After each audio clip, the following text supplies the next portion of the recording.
Welcome to This Explainer. Today, we're unpacking what is absolutely, without a doubt, one of history's most monumental intellectual puzzles, the doctrine of the Trinity. Now, whether you look at this purely as a religious doctrine or just as a fascinating piece of historical development, the sheer mental gymnastics required by early thinkers to even articulate this concept is staggering.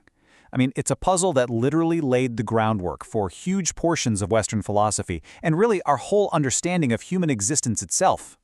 So think about the massive stakes here for a second. You have this ancient tradition that is fiercely committed to strict monotheism, the idea that there is only one God, period. But at the exact same time, you have a growing early church worshiping three completely distinct divine figures, the Father, the Son, and the Holy Spirit. So how in the world do you reconcile that without breaking the rules of ancient philosophy, or, worse, slipping into polytheism?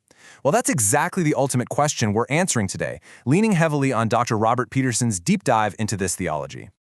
Okay, here's our roadmap for today. 1. The ultimate theological paradox. 2. Augustine's revolutionary framework. 3. Shadows in the human mind. 4. The Council of Constantinople. And 5. The scriptural foundation.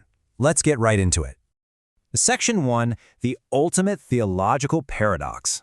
You know, before anyone figured out how to accurately describe the Trinity, several thinkers actually tried and completely failed. Take modalism, for example. There was this famous thinker named Sabellius, and he tried to protect the idea of one God by arguing that God simply wears three successive masks throughout history.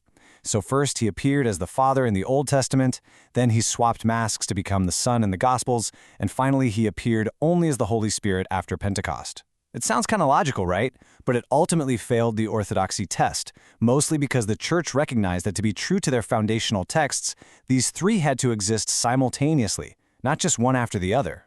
Well, this led to an incredibly intense philosophical battle, which brings us to what we can call the Arian trap. The Arian critics of the early church posed this really cunning dilemma to the Orthodox thinkers, and they used the strict categories of the famous Greek philosopher Aristotle to do it. They basically asked, are the Father, Son, and Holy Spirit substances, or are they accidents? To really understand why this was such a brutal trap, we've got to understand Aristotle's terms. Dr. Peterson illustrates this perfectly. Think of a wooden pulpit. The substance, or the essence of the pulpit, is what fundamentally makes it a pulpit. The accidents, on the other hand, are its specific shape, its color, or its weight, basically things that can change without altering its core essence. So, here is the absolutely crucial point.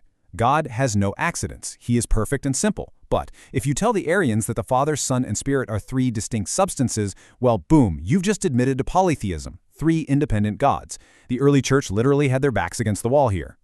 Which brings us to Section 2, Augustine's revolutionary framework. Enter St. Augustine. This is the brilliant mind who comes in and completely shatters this old philosophical paradigm. Augustine rejects the Arian trap entirely. He's like, actually, they are not independent substances and they definitely aren't accidents. Instead, he introduces something entirely new to the conversation, subsistent relations. He argues that the Father, the Son, and the Spirit are real, eternal relations within the one Godhead. So the Father is distinguished because he begets, the Son is distinguished because he is begotten, and the Spirit is distinguished because he proceeds from them as their mutual love. They're defined entirely by their relation to one another. Augustine essentially invented a brand new level of philosophical language just so he could affirm both unity and plurality without a single contradiction. It's a real game changer. Let's move to Section 3, Shadows in the Human Mind. Now, Augustine totally knew that the phrase subsistent relations sounds incredibly abstract. So he looked for shadows of the Trinity right inside our own minds. He argued that because we're made in God's image, our own rational minds carry this faint, almost invisible blueprint of the Trinity. He broke the inner mind down into a triad. First, memory, which is our latent self-knowledge. Second, understanding, our active apprehension of ourselves.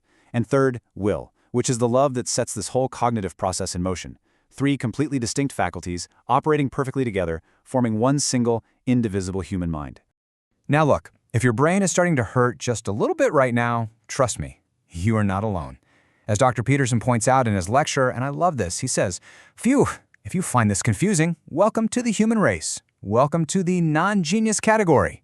Wow, it's so true. This is genuinely mind-bending material, and we are dealing with the absolute limits of human logic and language here. And you know what? Even Augustine himself possessed immense humility about his own analogies. He fully admitted they had limitations. Like in a human mind, our memory, our understanding, and our will are just faculties we happen to possess. But God doesn't just possess attributes, he literally is his attributes. Augustine actually reminded his readers of the Apostle Paul's words, "Here on earth we see in a mirror darkly." Our human language is always going to fall just a bit short of such a profound divine mystery. All right, Section 4, the Council of Constantinople. So let's shift gears for a minute from internal philosophy to historical reality. The early church fathers definitely didn't figure this all out overnight. The famous Nicene Creed was established way back in 325 AD, which laid the initial groundwork. But it literally took decades of wrestling with these massive concepts before the creed was polished, updated, and finally finished at the Council of Constantinople in 381 AD. When the text was finalized at this council, it specifically zeroed in on the Holy Spirit, which, honestly, had been a point of massive confusion up until then. The Creed explicitly declares the Holy Spirit as Lord and Life-Giver, who spoke by the prophets. And by using that divine name Lord and assigning the Spirit the kind of worship that is due to God alone, the Church definitively put its foot down. They stated that the Spirit is absolutely not just some impersonal force, but a fully divine person. Finally, Section 5, the Scriptural Foundation. So, you might be wondering, where did all this high-level 4th century philosophy actually come from? Let's bring it back down to earth for a second. Every single church father started with one absolutely unshakable foundational premise drawn straight from ancient texts: monotheism, the absolute unity of God. In Deuteronomy 6:4, which is known as the Shema, Moses declares to a culture that was completely surrounded by polytheism, "Hear, O Israel, the Lord our God, the Lord is one." That was the uncompromising baseline. For the early church, tritheism, believing in 3 separate gods, was absolutely unequivocally never an option. Dr. Peterson brilliantly synthesizes all these scriptural puzzle pieces into 7 very clear truths. First off, there is only one God.